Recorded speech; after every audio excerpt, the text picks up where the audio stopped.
नमस्कार, आप देख रहे हैं सिटी पोस्ट लाइव। मैं हूं सृष्टि राज। बिहार के अरबपति इंजीनियर, जी हां, बिहार के अरबपति इंजीनियर जो कि अब बीमार हो चुके हैं और ईओयू जो है वह उनसे पूछताछ भी नहीं कर रही। वहीं दूसरी तरफ उनकी पत्नी भी गायब है।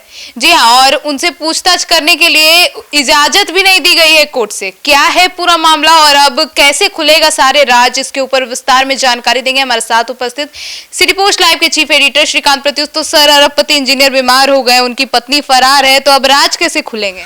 जब ऐसे ही पकड़े जाते हैं भ्रष्ट लोग, अधिकारी या नेता, तो बीमार पड़ जाते हैं। वो जेल जाने से बचने की एक तरीका भी है। तो जेल में जेल में तो बहुत तकलीफ होती है ना, मच्छर काटता है, बहुत तरह अपने लोगों से मिल नहीं सकते हैं। लेकिन अस्पताल में तो सारी सुविधाएं रहती हैं, ऐसी कमरा मिल जाएगा, ठीक है, अपने लोग मिल सकेंगे। तो इंजीनियर साहब भी बीमार पड़ गए हैं। अभी तक तो बीमार नहीं थे, बिल्कुल स्वस्थ थे और फिजिकल फिटनेस भी ठीक है दिख रहा है इनका। तो इसके पीछे कुछ साजिश तो नहीं है? उनका दिमाग तो नहीं लगाया गया है? आप जो भी हो, अब तो डॉक्टर बताएंगे। मैं तो डॉक्टर हूँ नहीं और मैंने उनका नब्ज तो टटोला नहीं है, तो मैं कैसे कहूँ कि नाटक है या बीमार वाकई है। लेकिन बीमार हैं। और आर्थिक अपराध इकाई की टीम ने कोर्ट में दिया था उनके रिमांड पर लेने के लिए अर्जी, जिसे कोर्ट ने स्वीकार कर दिया है, क्योंकि इंजीनियर के अधिवक्ता ने कहा कि वो बयान देने की स्थिति में नहीं है, उनकी तबीयत बहुत खराब है, उनको अस्पताल में भर्ती करा के इलाज कराया जाना चाहिए। सर, तो वहीं दूसरी तरफ उनकी पत्नी भी फरार है और मामले में जब इस मामले का खुलासा हुआ था कि अरबपति के घर में जब रेड हो रहा था, तब उनकी पत्नी ने रोकने की कोशिश की थी, उन पे एफआईआर भी दर्ज कराया गया था। तो अब वो फरार है और उनसे पूछताछ करने का क्या है पूरा मामला? अब देखिए, कई तरह की बातें राजनीतिक गलियारे में चर्चा में है और नौकरशाही में कि भाई पैसा नोट जलाने का मामला क्या है। आर्थिक अपराध इकाई विभाग ने तो कहा है कि 12.5 लाख नोट जलाए गए थे, लेकिन जो लोग हैं, चर्चा ये है कि 10-12 करोड़ नोट जलाए गए थे। 10-12 करोड़? बिल्कुल, रात भर नोट जलाते रहे इंजीनियर साहब अपनी पत्नी के साथ, और आर्थिक अपराध इकाई की टीम उनके घर के बाहर रात भर इंतजार करती रही, दरवाजा खोला ही नहीं। तो सवाल अब तो जेडीयू के जो सत्ताधारी दल के प्रवक्ता हैं नीरज कुमार, वही उठा रहे हैं कि भाई आर्थिक अपराध इकाई विभाग की टीम जब पहुंच गई थी रात में, तो रात भर इंतजार क्यों करती रही दरवाजा खुलवाने का? उसे तो स्थानीय पुलिस की मदद लेनी चाहिए थी, महिला पुलिसकर्मी को बुलाकर घर का दरवाजा तोड़ के घुस जाना चाहिए था। और नोट घर में जलाया जा रहा है, छत पर लोग आकर देख रहे हैं, घूम रहे हैं, तफरीक कर रहे हैं, और टीम रात भर इंतजार करती रही। तो सवाल उठ रहे हैं कि क्या उनको 10-12 करोड़ रुपया उसने जला दिया? तो ये नोट जलाना तो ऐसे भी बड़ा अपराध है, क्योंकि हमारी करेंसी है, उसको आप जला नहीं सकते हैं। और उनकी पत्नी पर यही आरोप है कि उन्होंने नोट को जलाया है और पुलिस को अंदर आने से रोका है, पुलिस को काम करने से रोका है। अब सवाल ये उठता है कि क्या जांच एजेंसी को एक महिला रोक सकती है? एक महिला ने कैसे रोक दिया? और जांच एजेंसी घर के बाहर बैठी रही रात भर, पुलिस की मदद क्यों नहीं ली? तो कई तरह के सवाल उठ रहे हैं। लेकिन अब अभियंता से पूछताछ होगी तभी बड़े नाम सामने आएंगे, क्योंकि उस पर खबर है, आरोप है कि 4 करोड़ रुपया लेकर वो चला था कहीं से पटना के लिए, और रास्ते में ही उसने सारे पैसे खपा दिए या फिर अपने घर पहुंच के जला दिए। उससे तो कायदे से रास्ते में ही ट्रैप करना चाहिए था। इतनी बड़ी रकम लेकर कोई घर कैसे पहुंच सकता है? हाँ, इतनी रकम लेकर घर तो पहुंच ही गया ना वो। उसको रास्ते में ही ट्रैप करना था या घर के बाहर ही पकड़ लेना था, तो सारे नोट पकड़े जाते।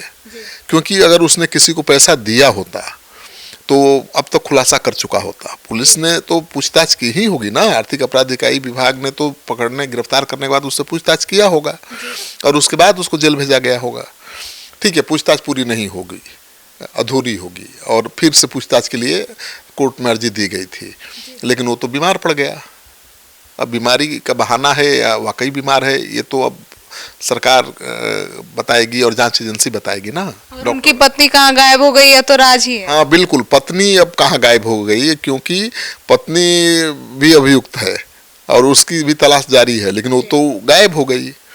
और पत्नी के बारे में भी कहा जा रहा था कि जब जेल में थे इंजीनियर, तो बार बार अपनी पत्नी के बारे में ही पूछ रहे थे कि मेरी पत्नी कैसी है, उसकी तबीयत खराब रहती है, वो अस्पताल में है, क्या क्या बोल रहे थे। तो पत्नी तो रेड होने के बाद ही बीमार पड़ गई अस्पताल में भर्ती हो गई। तो उस पर नजर रखनी चाहिए थी जांच टीम को, पुलिस को, कि भाई वो फरार न हो जाए। क्योंकि नोट जलाने का आरोप था तो अभियुक्त तो बनाने का मन बना लिया होगा पहले ही जांच एजेंसी ने, फिर उसको खुला क्यों छोड़ दिया, क्यों भाग जाए।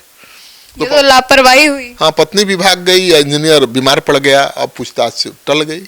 कोर्ट ने कहा है कि भाई अब पहले उसका इलाज कराइए और इलाज के दौरान अगर वो बयान देने लायक है तो उसको बयान लीजिएगा, लेकिन रिमांड पर देने को तैयार नहीं है। देखिए, रिमांड पर लेने का अलग अर्थ होता है। रिमांड में जब कोई जांच एजेंसी किसी को लेती है तो उसको बहुत टर्चर करती है, हाँ, हर तरीके अपनाती है सच उगलवाने के लिए। लेकिन अस्पताल में तो आप ये सब नहीं कर सकते, तो वो परमिशन ही नहीं मिला है, तो चुनौती बढ़ गई है पुलिस की। तो मुझे लगता है कि अब जब तक उनकी पत्नी नहीं पकड़ी जाती है तब तक राज खुलेगा नहीं। पत्नी पकड़ी जाएगी तो वो राज खुल सकती है कि भाई पैसे कहाँ कहाँ पहुँचाए जाते थे, कितना नोट उसने जलाया। क्योंकि चर्चा तो है कि 10-12 करोड़ जला दिया। और जांच एजेंसी के हवाले से जो अखबारों में खबरें छप रही हैं कि 150 करोड़ की संपत्ति का पता चला है। 150 करोड़ एक इंजीनियर के पास। वो भी क्या है, सुपरिटेंडेंट इंजीनियर है। जो चीफ इंजीनियर होगा उसका अंदाजा आप लगा लीजिए, चाहे उससे बड़े जो अधिकारी हैं उनकी कमाई का अंदाजा लगा लीजिए। तो लगातार विपक्ष हमला कर रहा है, सवाल उठा रहा है, लेकिन अब तो जांच करने का अधिकार तो जांच एजेंसी को ही है। सर, लेकिन अब जब इस तरीके से यह हो गया कि अब उन जो इंजीनियर है उनका तबीयत ठीक नहीं है, उनकी पत्नी फरार है, तो क्या अब ये मामला जो है वो धीमा हो जाएगा, जांच जो है वो धीमी हो जाएगी? किसी भी जांच के लंबा खींचने से जांच कमजोर होती है। जितनी जल्दी जांच हो, कार्रवाई हो, वो हो जाती है। लेकिन अब जितना लंबा मामला खींचेगा उतनी ही जांच कमजोर होगी। और इंजीनियर के और कई ठिकाने होंगे, उसके बयान पर और कई लोगों के यहाँ छापे पड़ सकते थे और कई बड़े खुलासे हो सकते थे, तो उस पर तो ब्रेक लग गया। बीमार पड़ गए इंजीनियर साहब, ब्रेक लग गया, क्योंकि पत्नी भी फरार है, पत्नी भी नहीं आ रही है। तो अब इंजीनियर की पत्नी को खोजने में पुलिस जुटी है, जिसे भाग जाने की इजाजत दे दी, या कहिए भाग जाने की छूट दे दी। भाई छूटे न कहा जाएगा कि आपने रेड किया, उस समय तो घर में थी, नोट जला रही थी, तो भाग कैसे गई? और उसको बीमार भी थी, उसको इलाज के लिए भर्ती भी करना था, तो निगरानी में रखना था, क्योंकि वो तो अभियुक्त थी नोट जलाने की। तो कहीं ये जानबूझ के तो नहीं किया? अब ये तो कहना बड़ा मुश्किल है कि जानबूझ के किया गया कि नहीं किया गया। जानबूझ के किया गया होता तो उसको ये गिरफ्तारी ही नहीं दिखाई जाती और ये छापेमारी की खबर को भी जांच एजेंसी दबा सकती थी, लेकिन दबाया तो नहीं। उसने तो दिखाया कि हमने छापा मारा है और ये भी बयान दिया कि भाई करोड़ों की संपत्ति है इनका।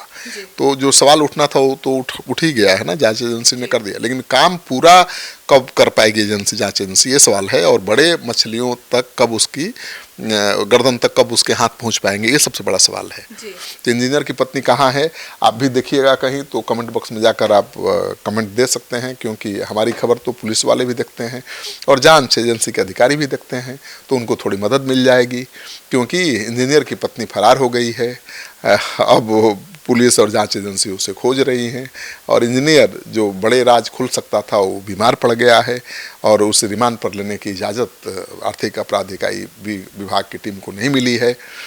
इस खबर को ज़्यादा से ज़्यादा शेयर करिए ताकि पता चले कि जैसे जैसे भ्रष्टाचार के खिलाफ सरकार कार्रवाई कर रही है, वैसे वैसे उतना ही बड़ा भ्रष्टाचार का चेहरा सामने आता जा रहा है। तो फिलहाल इस खबर में इतना ही। आगे की खबरों के लिए जुड़े रहिए हमारे साथ और देखते रहिए सिटी पोस्ट लाइव को। अब तक के लिए धन्यवाद।